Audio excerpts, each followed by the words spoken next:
Good day and welcome to Norvell University. Today we're going to be doing some gun cleaning and maintenance coming to you from our headquarters of our customer service and repair department here in Lebanon, Tennessee.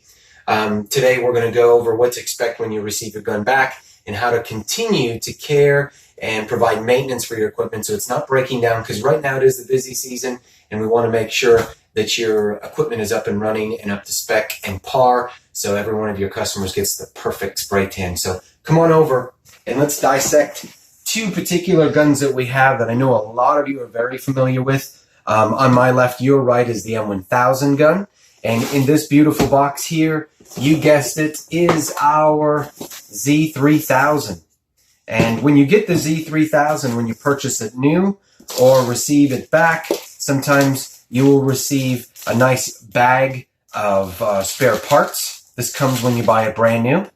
And I'll go through what those parts are. And then the all-important gun lube. Make sure that you keep these items together and try to keep them in the box and a storage area so you can always refer back to these, because you're going to need them weekly and you're going to need them daily and you're going to need them monthly. So let's go through what to expect and what to do.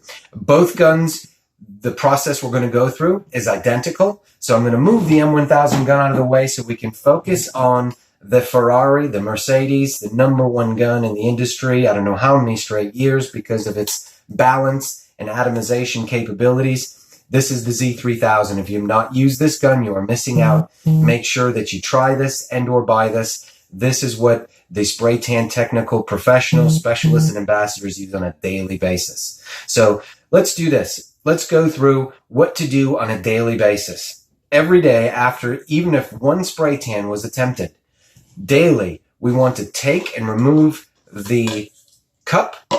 You want to pour out and clean out, rinse out this cup so it looks brand new, just like this, making sure the rim is free from any debris and or solution, and the cup itself. And sometimes it's nice just to lay a rag or a towel out after you wash the items and let them drip dry. So after you've cleaned this out, what we want to do is we want to tilt the gun upside down and do a little inspection.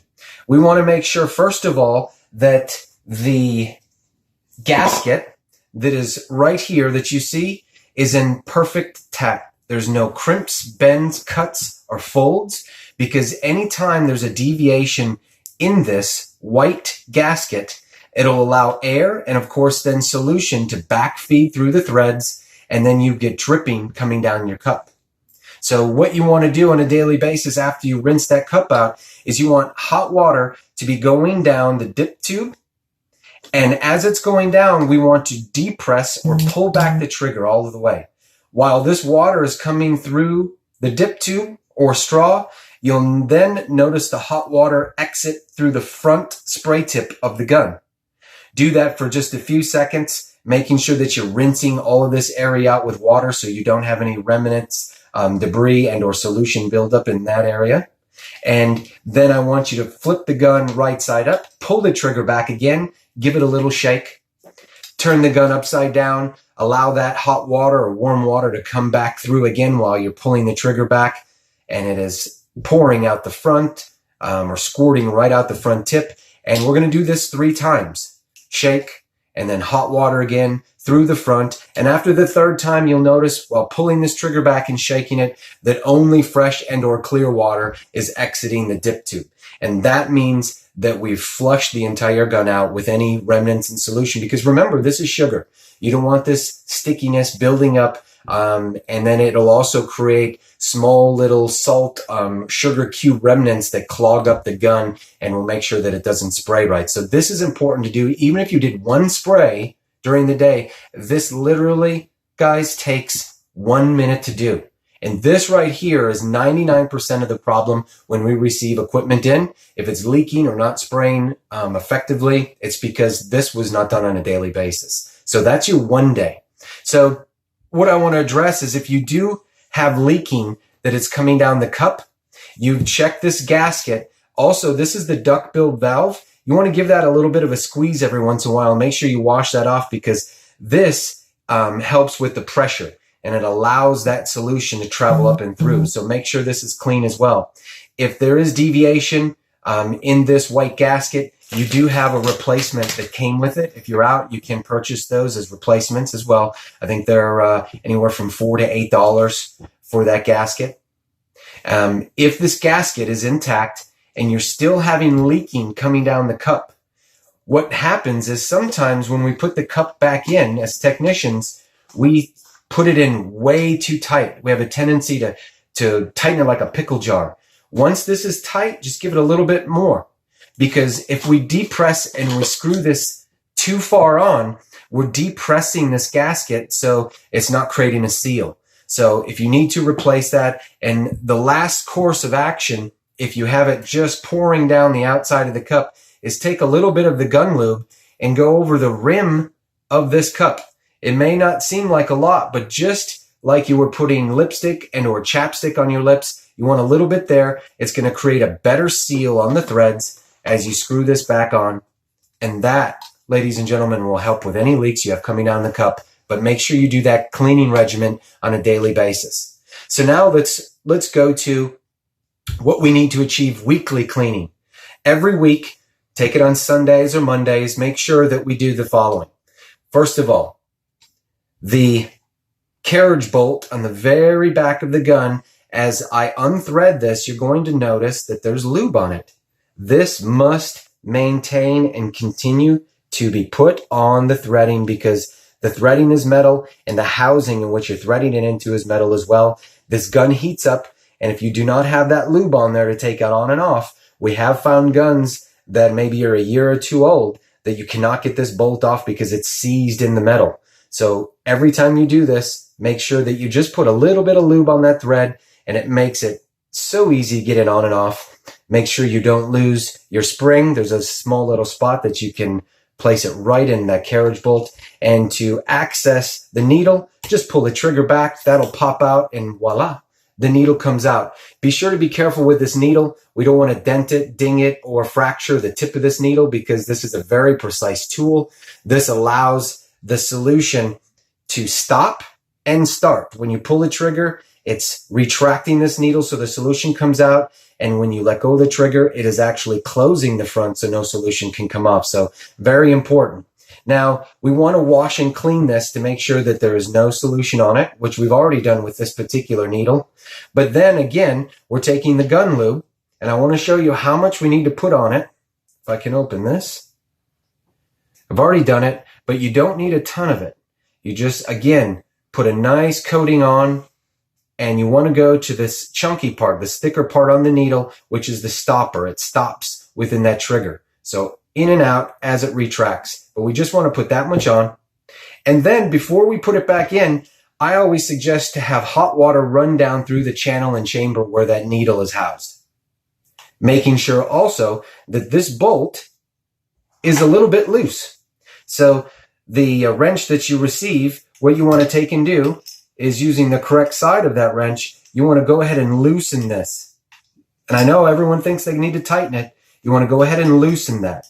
And as you loosen that, there's a packing washer, a set of 4 of them on the other side of this. Those little washers you have replacements in here for, but that washer goes around this needle and it allows it to free flow back and forth without solution coming down the trigger.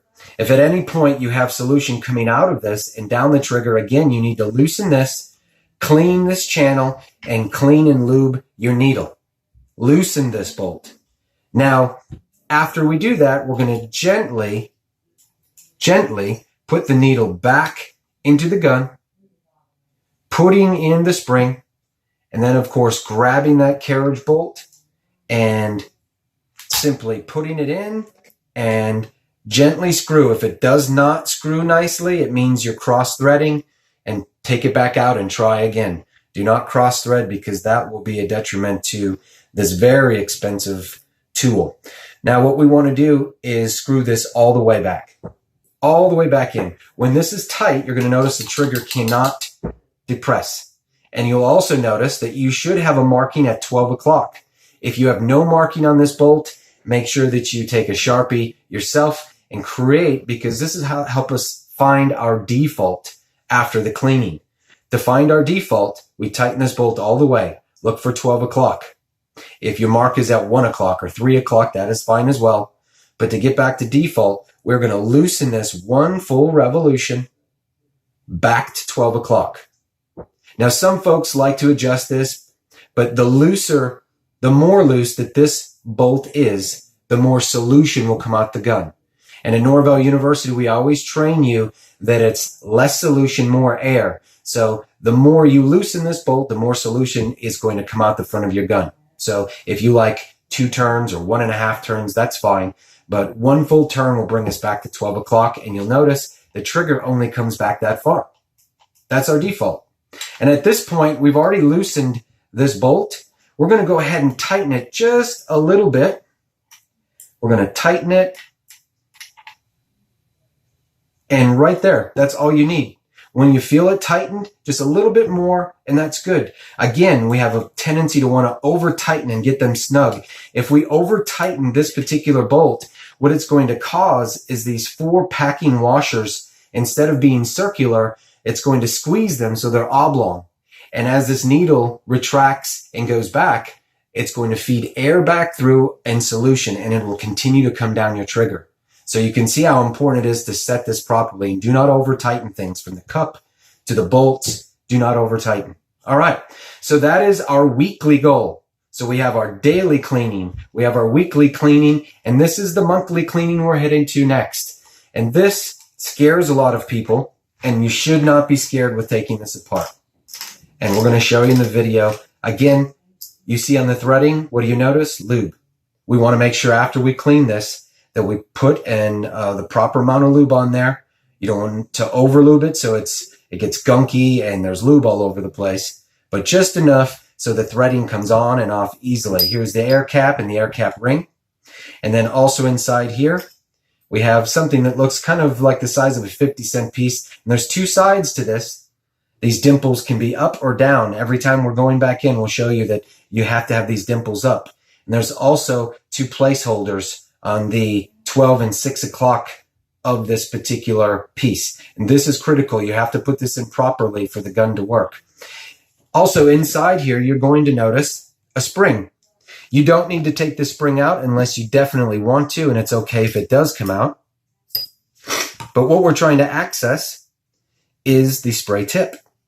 And you can see there's 2 grooves in this, and you want to get a good hold on this and just take this right off. And I refer to this as the Tin Man's hat. You'll find out here in a second. It kind of looks like the Tin Man's hat when this comes off. And again, be very, very careful with this, because on the other side of this, you're going to notice the needle is there. And you can do this after you take the needle out if you'd like.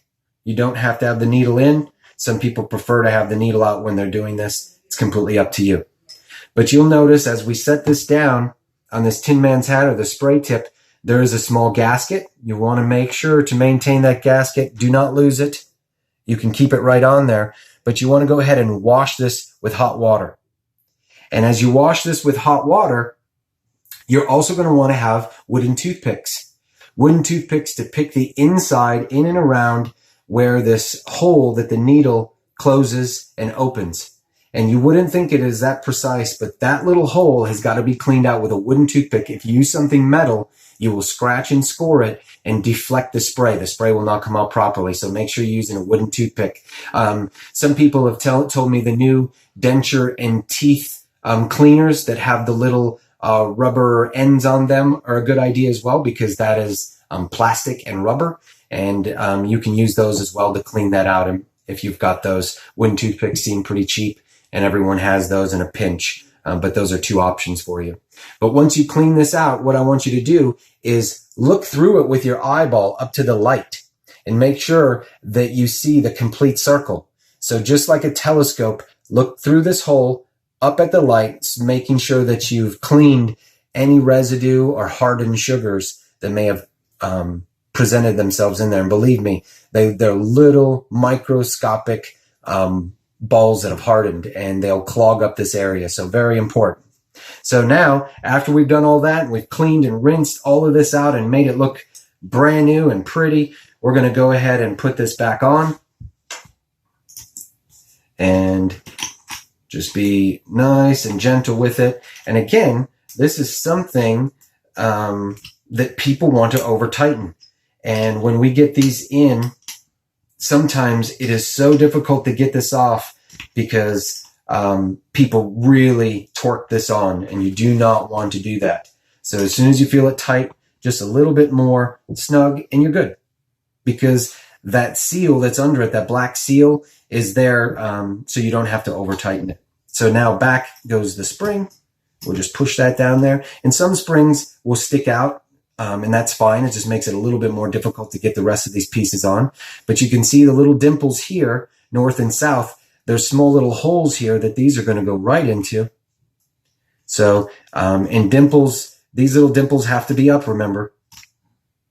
So what I like to do is I'll just push this down and use two hands, keep that depressed, and then I'll push this down as well. So I'm applying pressure to push this down. It makes it much easier. Then I use my index finger as I continue to push it down, and then just simply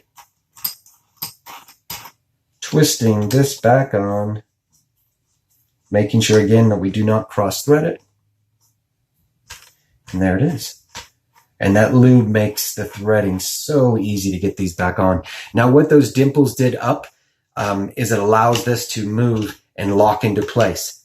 If you did it incorrectly, this will just spin without you hearing this locking into place. So, and we try to spray, of course, linear. We don't want to keep it like this. That's if you're spraying horizontal. And this is if you're contouring. And this is our setting for a linear spray. And again, this is the 3-part section of how to maintain, clean, daily, weekly, and monthly. If you've got any questions, be sure to always call our customer service care department at 888-829-2831. And please put your comments below, if you have any, on social media, and call us with anything you need. Thank you from Norvell.